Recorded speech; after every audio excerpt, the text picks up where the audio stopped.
Seja muito bem-vindo ao podcast Vendedor Desejado. Estamos no episódio 3 e hoje eu vou falar sobre o livro Receita Previsível de Aaron Ross. Roda a vinheta.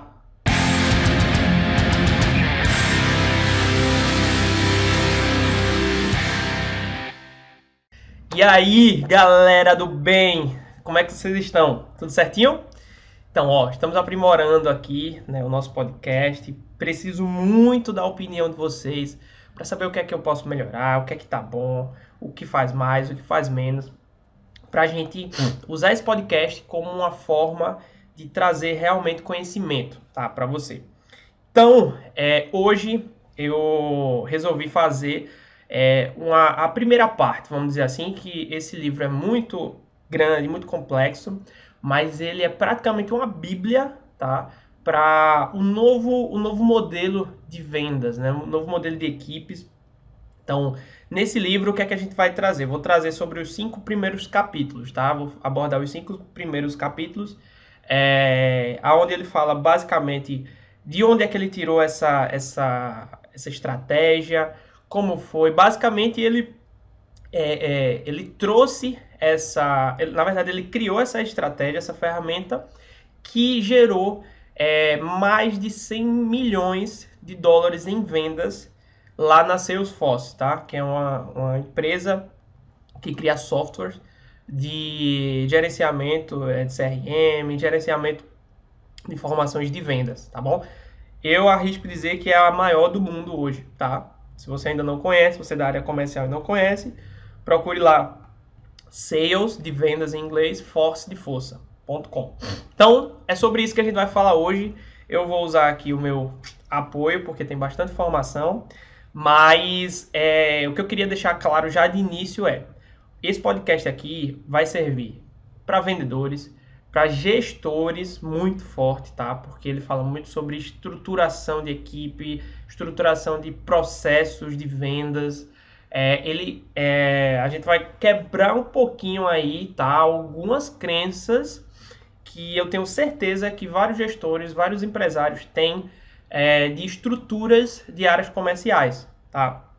Então, se você é dessa área, se você tem essa responsabilidade, fica comigo até o final, que a gente vai falar muito sobre esse livro aqui, que é a base para o sucesso, além da Salesforce, de diversas outras empresas. É o que gerou, inclusive, o termo, né? Assim, não sei exatamente se foi eles que geraram o termo, mas o Aaron Ross, que é o autor do livro, ele difundiu o termo de outbound marketing, ou seja, quando a venda você precisa ir até o cliente para trazer ele. Diferente do inbound marketing, que é quando você atrai o cliente para a sua estrutura, tá? Atrair de forma mais passiva, de forma mais receptiva. O outbound você vai até o cliente, beleza? Então, por que é que eu resolvi escolher esse tema aqui para o terceiro capítulo? Basicamente, no MBA, tá, que eu estou fazendo, de gestão comercial, a gente teve uma cadeira de S-Marketing, S-Marketing, que é basicamente a junção entre a área de marketing e a área de vendas, tá?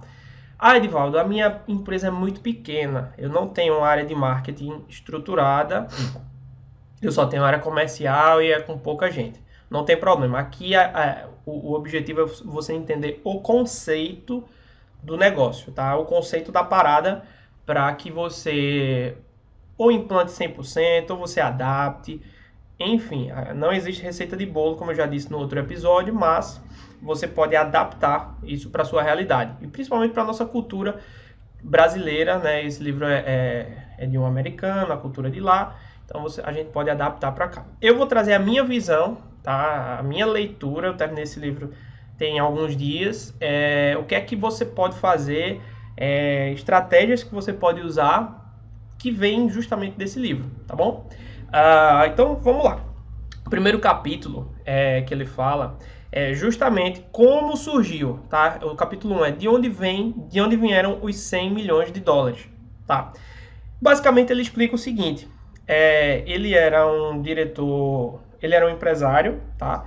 e quebrou e aceitou o desafio de ir para a Salesforce para reestruturar todo o setor comercial, que ali a Salesforce não era nada do que era hoje, era uma empresa bem pequena, né, no Vale do Silício, que, enfim, ainda não conseguia alcançar as grandes contas. Eles tinham uma barreira muito grande para subir esse degrau, né, esse nível, e só atingia ali as pequenas empresas. Então eles queriam aumentar isso.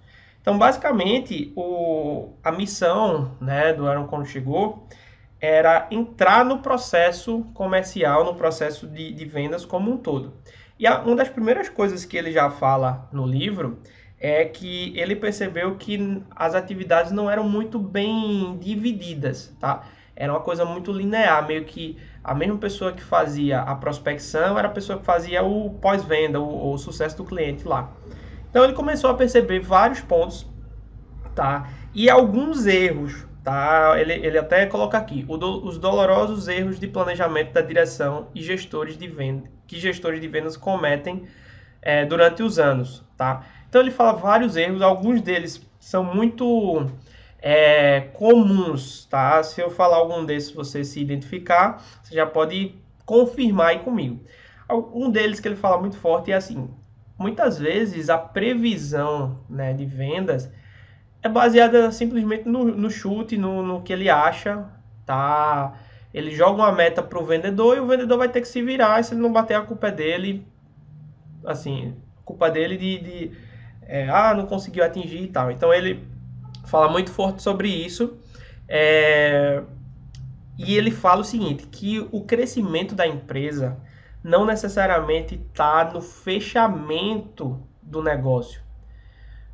O crescimento da empresa está diretamente ligado à quantidade de novas oportunidades a empresa consegue gerar, tá? Então isso é um conceito muito forte que ele aborda no livro inteiro. E aí, muitas vezes, aí eu já vou jogar a bola para você. Muitas vezes as empresas elas são muito focadas em fechamento. Então ela contrata pessoas que têm um perfil de fechamento muito forte. Ela estrutura todo o processo para fechar, né? Só focada no fechamento. Enfim, não gasta tempo para entender melhor esse caminho, tá? Entre o cliente, a pessoa que não sabe ainda que precisa, ou o cliente que ainda está muito frio, e o cliente que realmente ele compra e pode perpetuar essa compra dependendo do tipo de produto ou serviço que você trabalha. Então esse é um erro muito forte. E assim, não existe aplicação dessa estratégia da receita previsível sem a chancela e a participação direta da diretoria de vendas, do CEO, do gestor, toda a liderança. Ela precisa estar engajada, ela precisa estar trabalhando em conjunto para que isso funcione bem, tá? Não adianta você jogar para o supervisor, para o vendedor, a partir de agora é assim, faz aí, eu vou acompanhando, tá? Então é muito forte isso, e ele fala muito, um dos primeiros capítulos, um primeiros pontos do capítulo é justamente sobre esse erro que a liderança comete, tá? Então eu vou dar uma lida aqui em alguns pontos que... aqui. A direção e o CEO definem uma meta de receita agressiva para o próximo ano, baseada principalmente na aquisição de novos clientes. O diretor de vendas e o CEO dividem a meta global de receita pela meta prevista para cada vendedor e determina o número de vendedores necessário para alcançar o resultado. Leva mais tempo do que esperado para contratar novos vendedores, e eles não batem suas metas porque a rampagem, guarda esse termo, tá? Vou explicar já. A rampagem é muito mais lenta do que o previsto. Assim que o ano vai chegando ao final, com uma grande defasagem em relação à meta a ser compensada, todos recebem uma dose extra de frustração e estresse para as comemorações de final de ano. Alguém aqui já passou por essa situação? Me responde aí, no comentário, onde você estiver ouvindo ou assistindo. Bicho, isso é muito recorrente. Muito, muito, muito, muito recorrente. Então, essa divisão, inclusive, de quantidade de vendedores é um segundo ponto que ele fala muito forte. A empresa diz o seguinte, e isso eu estou falando, tá, vendedores? Para vocês abrirem os olhos. Por quê? Edivaldo, mas vendedor é quem bota dinheiro na empresa. Com certeza. Só que a teoria, né, dele é que nem sempre a meta ela é proporcional à quantidade de vendedores. Tá? De vendedores que eu falo executivos de conta, aqueles fechadores. Então, assim, o primeiro ponto que eu falo para os vendedores, assim como eu, tá? Eu me incluo nesse ponto, e quando eu li isso aqui me deu um estalo muito grande, é o seguinte, o vendedor ele precisa se especializar cada vez mais, e ao longo aqui dessa passagem que eu estou fazendo pelo livro, você vai entender o quão importante é especializar de acordo com o perfil, de acordo com habilidades, de acordo com várias coisas, tá? Então, assim, essa questão de, o vendedor que vende mais é o que está na rua o tempo todo, o vendedor que vende mais é aquele que está ligando, é o que mais liga para os clientes. Aqui no livro ele já quebra um pouco desse paradigma. Então, isso quando eu li, eu praticamente levei um soco na cara, né? Levei um murro. Mas, assim, de certa forma eu já sabia, mas ele foi muito específico aqui. Então, assim, ele vai trazendo alguns pontos sobre esse problema, tá, que existe dessa estruturação errada das equipes. E aí, assim, fala também muito forte sobre a qualificação dos leads, tá? Então, assim, quem trabalha com produtos de mais alto valor, tá? O funil de vendas ele é bem mais longo, né, do que uma pessoa que trabalha com produto de ticket baixo. Então, é muito importante você ter essa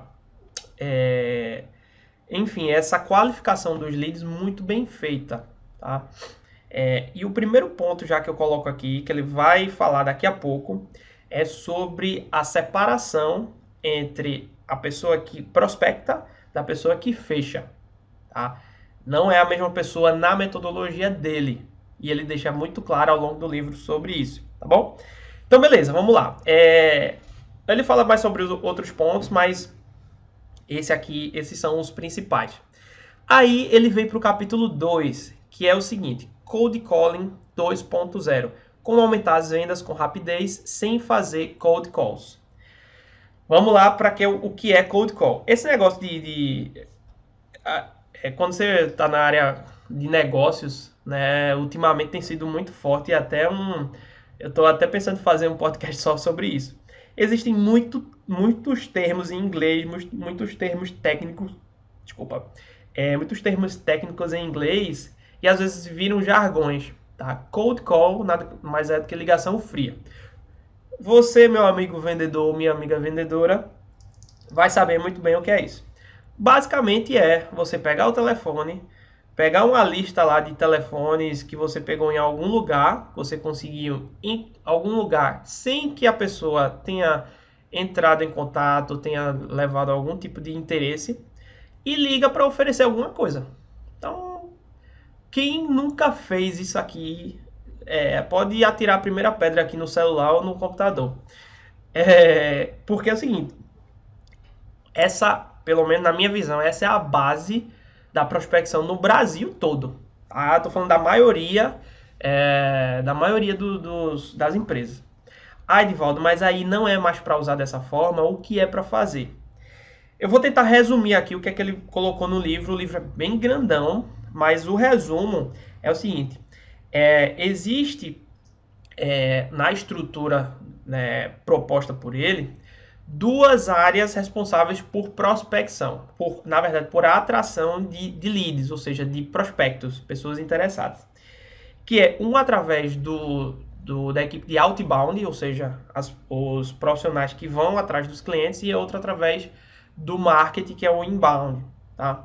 A sua empresa pode ter os dois, pode ter só um, vai depender, aí varia um pouco.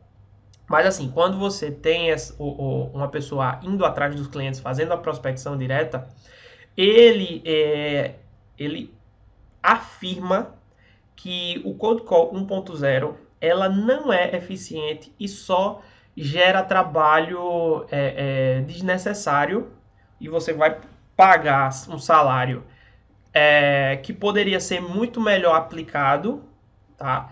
E a pessoa vai ficar fazendo trabalho que pode ser muito mais bem aplicado, que é através do Cold Call 2.0, que é o seguinte: antes de você pegar o telefone e acionar uma empresa para entrar em contato direto, você precisa, de certa forma, atrair um pouco da atenção e conseguir uma confirmação daquele interesse, tá? Diferente do inbound, que é quando a pessoa naturalmente ela vai atrás de você. Nesse caso, você incita, você vai lá cutucar para saber se a empresa quer. Só que isso é de uma forma muito sutil, tá? É uma forma muito sutil, porque cada vez mais, inclusive eu postei isso recentemente nos meus stories, cada vez mais as pessoas... ninguém gosta de spam, ninguém gosta de receber ligação de operadora, sabe? Ninguém gosta disso, isso é um saco do caramba. E até o Google tá lançando agora uma ferramenta, ou quando você ouviu isso aqui já foi aplicado, de você identificar, as empresas agora podem colocar o motivo da ligação antes mesmo de atender o telefone, o celular, né? Então as empresas que estão ligando, elas podem dizer, ó, o motivo da ligação é tal, lá no título. Então é o seguinte, tudo isso por quê? É para que a venda, o contato seja fluido, tá? Então assim, existem várias formas, dá para falar muito sobre ligação fria, sobre cold call, mas basicamente é isso. Você precisa pegar um contato de e-mail ou WhatsApp, tentar fazer um contato prévio, de acordo com a resposta, tá? Ou alguma ação que for tomada daquela lista. Aí você pega aquela lista e ela vai para um outro nível. Ela mostra o interesse e a partir daí você entra em contato. Porque você gasta o tempo com pessoas que estão realmente interessadas, tá?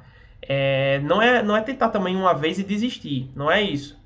Mas muitas vezes acontece isso, acontece de você começar a importunar tanto a pessoa que ela vai simplesmente te bloquear ou vai criar um bloqueio inicial. Então, esse primeiro contato é muito importante para todo o resto do caminho, né, da compra, tá? Outra coisa que ele fala no Cold Call 2.0 é você saber a pessoa certa com quem vai falar. Essa estratégia, tá? Você que está ouvindo, essa estratégia ela é muito mais focada em venda B2B, ou seja, venda de empresas para empresas. Por quê? Porque a estrutura que ele monta, que ele especifica, é para esse tipo de empresa, né? A Salesforce ela vende para empresas, então é muito mais adequado que você aplique nesse segmento, né? Nesse formato, tá? Mas nada impede de você tentar pegar alguns conceitos e aplicar se você vende diretamente para a pessoa, porta a porta, algo do tipo. Então é isso. Ele tem uma frase, né, que ele fala bastante, que é o seguinte: às vezes o vendedor ele desiste muito rápido, mas ele não está falando com o tomador de decisão. Então ele diz o seguinte: enquanto você não receber um não do tomador de decisão, você não desiste. Essa é uma frase que eu achei sensacional, porque às vezes a pessoa que faz o filtro ali no meio do caminho, por algum motivo ela não quer dar seguimento, não quer repassar, né, não quer encaminhar aquilo para o tomador de decisão e trava o fluxo na metade. Então na verdade, você não sabe se a pessoa realmente vai querer seguir com a conversa, com a prospecção ou não. Então, é bem bacana trazer isso. Ele também fala, ele tem algumas siglazinhas, tá? Para essas áreas. Então, basicamente, eu vou tentar explicar aqui. Eu vou ver se eu consigo uma imagem depois para mandar, mas basicamente o fluxo de entrada é através dessas duas áreas que eu falei, né? A área de outbound e inbound. Outbound ele chama de SDR, Sales Develop Representative, que é basicamente uma pessoa que vai prospectar e só prospectar, tá? Ah, Edivaldo, mas como é que ela vai ganhar dinheiro se ela está só prospectando e tal? Calma que eu vou explicar. Ele trabalha muito forte nesse processo de resultado. Você tem que, antes mesmo de começar a estruturar, você tem que definir o que é resultado para aquela área, tá? E é possível você definir o que é resultado mesmo que a venda ainda não tenha acontecido, tá? Então vou explicar daqui a pouco. Mas vamos voltar para Cold Call aqui. Deixa eu ver aqui. Aí ele fala termos e abreviações. A pessoa lá do inbound e a pessoa do marketing, normalmente é uma pessoa de marketing, tá? Que ele chama de... Deixa eu ver se ele tem aqui, meu Deus. MRR, Marketing Representative. Não, Marketing. Ah, esqueci agora. Mas é o representante de marketing, a pessoa que vai tratar as leads que vêm direto do site, que vêm direto de blog, que vêm de redes sociais. É aquela pessoa que normalmente as pessoas colocam um estagiário, né, dependendo do segmento, mas é aquelas pessoas que vão responder os interessados que vêm através de várias, de forma passiva, tá bom? Então é isso. Aí depois entra o executivo de contas, que é a figura mais parecida que a gente tem com o vendedor mesmo, tá? Que é aquele que recebe o lead qualificado de uma dessas duas áreas e vai trabalhar aí realmente focado no fechamento, tá? Mas aí ele tem que trabalhar, tem que fazer, dependendo do fluxo que você criou para sua empresa, mas basicamente é isso. O objetivo dele é trabalhar aquela oportunidade para que ela vire uma venda concretizada. E a partir dali é o sucesso do cliente ou pós-venda, tá? Muitas vezes as pessoas não sabem o que é sucesso do cliente, principalmente quem não é familiarizado com esse tipo de estrutura, mas é isso. Depois que ele compra, que a pessoa compra, ela trabalhar aquilo ali para que ela ou compre de novo, ou ela dê um depoimento, ou algum tipo de ação bacana que ajude a perpetuar ela perpetuar a marca, né? Então é isso. Então no Cold Call 2.0 é basicamente isso que ele fala, né? Que ele explica o que é importante você saber, vendedor, tá? Se você trabalha... Edivaldo, eu faço tudo. Eu faço prospecção, eu faço venda, eu faço pós-venda.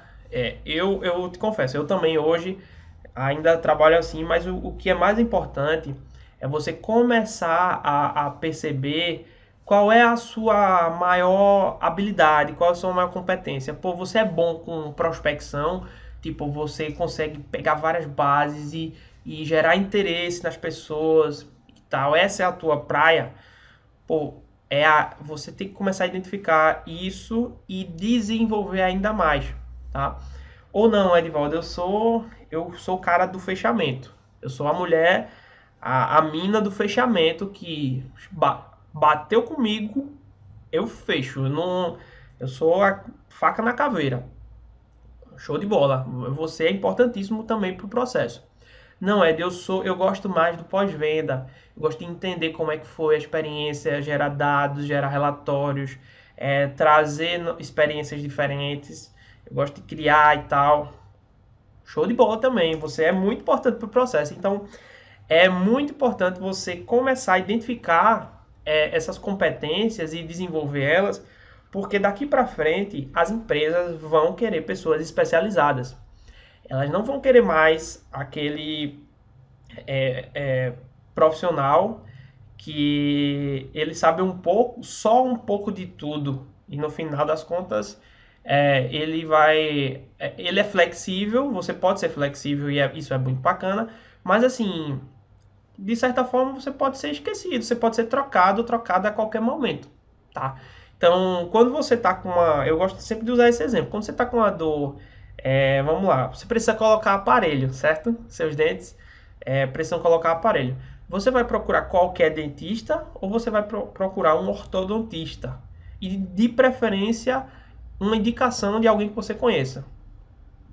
Começou a entender qual é a sacada? É começar a se diferenciar em vários pontos, tá? Você não precisa ser 100% diferente em tudo, mas a combinação das suas diferenças vai lhe tornar único ou única. É isso que eu quero falar. Então, essa foi a lição, para mim, mais importante do livro todo. E eu recomendo, assim, você leia esse livro, compre ele físico. Eu li ele aqui, ó, no celular. É bom que aqui você faz um resuminho, ó. Tá vendo?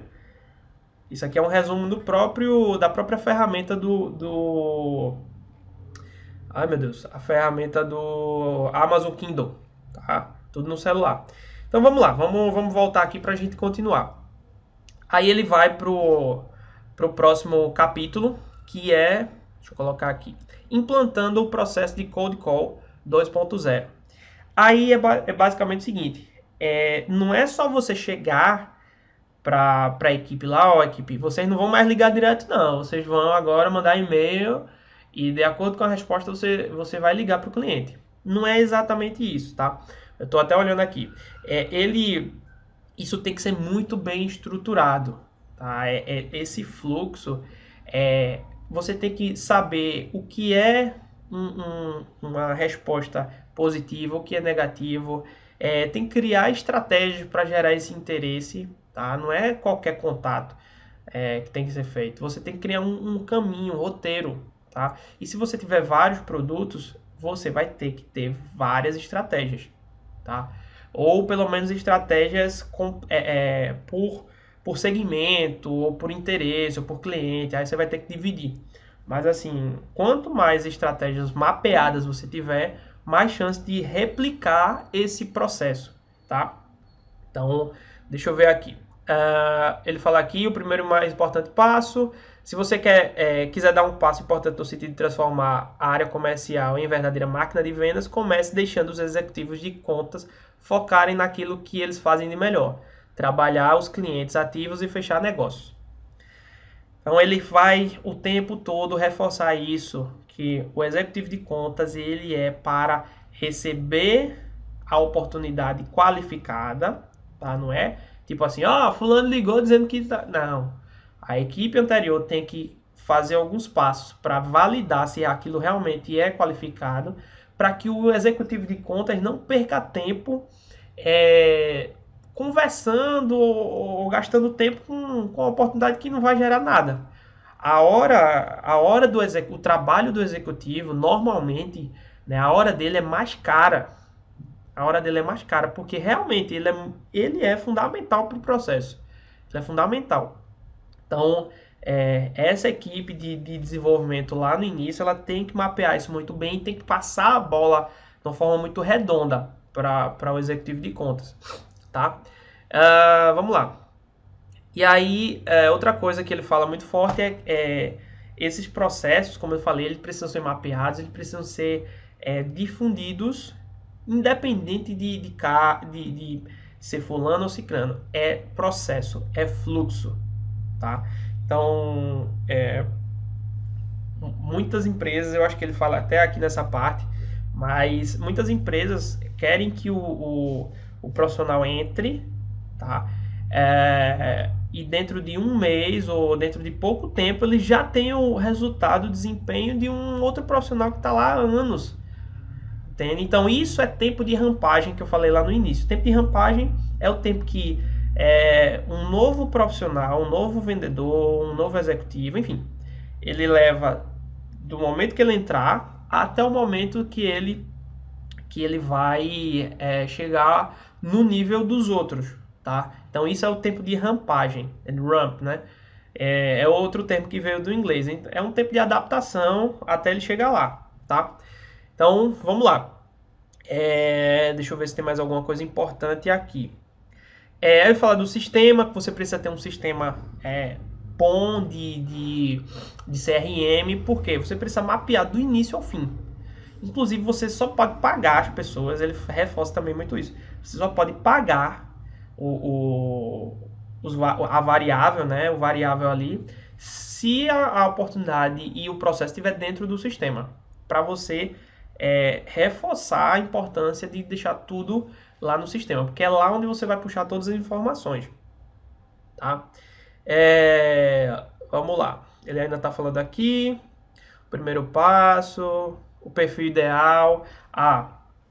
Outro erro muito grande, tá?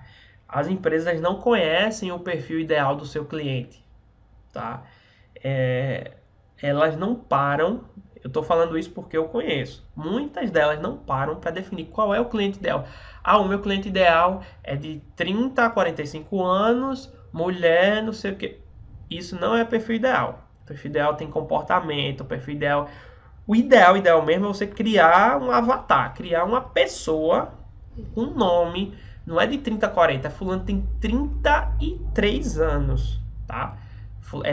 Maria da Silva, 33 anos, é mãe, é médica, é não sei o que, perere, mapeia ali o perfil.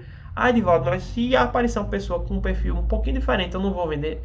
Claro que vai, mas esse mapeamento do perfil é para você criar um cliente ideal, tá? Toda vez que você for comunicar, principalmente os SDRs, os prospectores, você tem que olhar para aquele perfil de Maria da Silva e achar que você está falando com ela. Você não precisa dizer o nome, mas é para ela que você está dizendo. Por quê? Ninguém, obviamente, vai ser muito difícil achar alguém exatamente com aquelas características. Mas as pessoas que tiverem um perfil mais parecido com ela vão se identificar e vão prestar atenção na mensagem. Então, para quem prospecta, é muito importante. E isso precisa ser definido com a equipe inteira. A equipe toda tem que saber qual é esse perfil, porque não adianta criar um perfil no início e o executivo de vendas não conhecer esse perfil. Então, quando passar essa bola do SDR para o executivo de contas, de negócios, e ele não souber, então o processo vai se perder, ele vai ter uma outra abordagem e aí vai esfriar a negociação e vai perder a venda. Tá? E muito menos o sucesso do cliente, se ele não souber. Então, isso é um trabalho que, ele falou aqui, tá? O cara praticamente criou um processo que hoje é um dos mais difundidos no mundo. Ele diz o seguinte, eu esqueci até o que eu ia dizer agora. Perfil de cliente, desculpa. Se você não tem o perfil do cliente pronto, tá? E outra coisa, o perfil do cliente nunca vai estar perfeito. Nunca vai estar perfeito. Você sempre vai estar adaptando, porque as pessoas mudam e você tem que estar o tempo todo atualizando esses perfis, dependendo do tipo de negócio que você tem. Tá? Você tem que ter perfil para vários produtos e para vários fluxos. Tá bom? Beleza. Não sou eu que estou dizendo, é Aaron Ross. Ok, ele tem vários outros pontos, mas eu vou pular logo para o quarto capítulo. Cadê? Pulou aqui. Outra coisa que eu acho bacana aqui, tá? Antes disso. Ele fala sobre o modelo de comissão ideal que ele, pelo menos na realidade lá dele, e foi testado em outras empresas americanas. Você pode testar aqui também. O melhor modelo de comissão que ele encontrou foi o seguinte. Eu acabei de ver aqui, cadê? 50% de comissão do SDR vem do número de oportunidade de negócio qualificada que ele gerou naquele mês e que foram aceitas pelo executivo de contas. Porque é o seguinte, oportunidade qualificada, lead qualificado, é aquele que o SDR, que é o prospector, passou a bola pro executivo que vai fechar.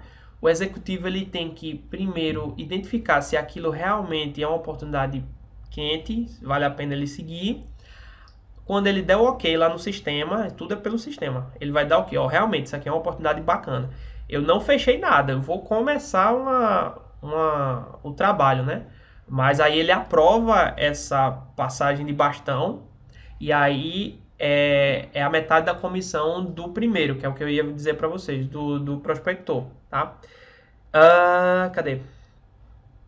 Tarará, tarará, tarará. Aqui. A outra metade da comissão é paga com a base do percentual sobre os contratos fechados pelo executivo de conta das oportunidades que ele passou. Então, 50% dessa comissão de quem prospecta é feito com a aprovação do executivo de contas. Tipo, o executivo disse, realmente é uma oportunidade quente, vou começar a trabalhar ela. Aí, ponto para quem prospectou. Aí o executivo de contas vai, trabalha, depois de tanto tempo ele vai e fecha. Nesse fechamento, no valor, no percentual que ele fechar, aí é a comissão de quem prospectou, tá? Então, assim, essa estruturação de como é a comissão pode ser feita de várias formas. Esse é um modelo que ele achou bem legal. Aí ele fala de melhores práticas na prospecção, tá? Ele fala que um SDR tem que ser tempo integral, tá? Mas aí o que é que uma dica, até se você não... Edvaldo, eu não tenho condições de botar uma pessoa só fazendo prospecção. Vai sair muito caro. Pode começar fazendo part-time, ou seja, metade do expediente fazendo prospecção, metade do expediente fazendo... como é que eu posso dizer? Venda ativa, né? Fazendo ativo. Não é o ideal, não é o que ele ensina no livro. Mas, para quem não tem nada, isso já é uma forma de você começar a estruturar uma equipe de receita previsível, tá? E o nome receita previsível, eu até esqueci de dizer, o nome receita previsível vem justamente desse trabalho forte na atração de novas oportunidades, tá? Porque fica muito mais fácil de você prever qual vai ser a venda se você tem um fluxo mais ou menos constante de entrada de oportunidades, tá? E aí você vai começar a fazer alguns cálculos, algumas contas, para dizer o seguinte, para cada 10 oportunidades que eu gero aqui, eu fecho uma, ou algo do tipo. Então, se você começa um mês com 10 oportunidades, é muito mais fácil fazer uma previsão de vendas do que se você não mede isso. Então, outra coisa que ele fala muito forte é mensure as coisas que precisam ser mensuradas, tá? Um outro paradigma que ele fala muito forte aqui é o seguinte: as empresas, os gestores, eles estão focados em, por exemplo, quantas ligações você fez hoje, né, para o vendedor, enfim, para a pessoa que prospecta. Você fez quantas ligações? 50 você fez hoje? A meta é fazer 60, então está abaixo da meta. No modelo que o Aaron explica, ele diz, gestor, para de ficar focando nisso. Foca em quantas ligações efetivas, né, quantos contatos efetivos a pessoa fez, tá? Não importa se ela tentou 60, mas a meta dela é conseguir conversar com 10 tomadores de decisão por dia. Tá? Então, ao invés de ficar mensurando se ela fez 60 ligações no total e dessas 60, X reverteram, não. Mensure o que é importante, que é quantas ela conversou, com quantas pessoas ela conversou que realmente tem potencial de negócio. Tá? E aí ele tem outras métricas que ele acompanha, mas aí é um pouco mais detalhado. Eu acredito que não vale a pena, né, trazendo um podcast aqui. Acho que teria que ser talvez até num curso. É muito complexo, muito grande esse ponto. Tá? Mas aí, outra coisa, ele fala muito sobre e-mail, né? Como você chamar a atenção das pessoas por e-mail. Então o e-mail precisa ser simples, quanto mais pessoal, melhor. Aqueles e-mails de newsletter, aquilo não funciona para esse tipo de estratégia, não funciona. Enfim, o trabalho de pesquisa prévio da empresa, das informações, é muito importante. Tá? Antes de você fazer qualquer tipo de contato, para que você fale com a pessoa certa, para que você entenda o negócio antes de fazer aquele primeiro e-mail. E quando criar aquele e-mail ou aquela mensagem, no WhatsApp, a mensagem ir direto para a pessoa que precisa ser. Outra dica, que essa aqui eu vou fechar, tá? Essa eu vou fechar porque senão vai ficar muito grande o podcast. Para a gente fechar com chave de ouro. Essa foi sensacional, que ele colocou um erro enorme, né, um dos maiores erros que os prospectores, os SDRs, as pessoas que vão atrás de clientes faz, é querer ir direto no tomador de decisão. Ah, moleque. É querer ir direto no tomador de decisão. Isso não necessariamente é a melhor estratégia. Na verdade, ele fala que isso quase nunca dá certo. Por quê?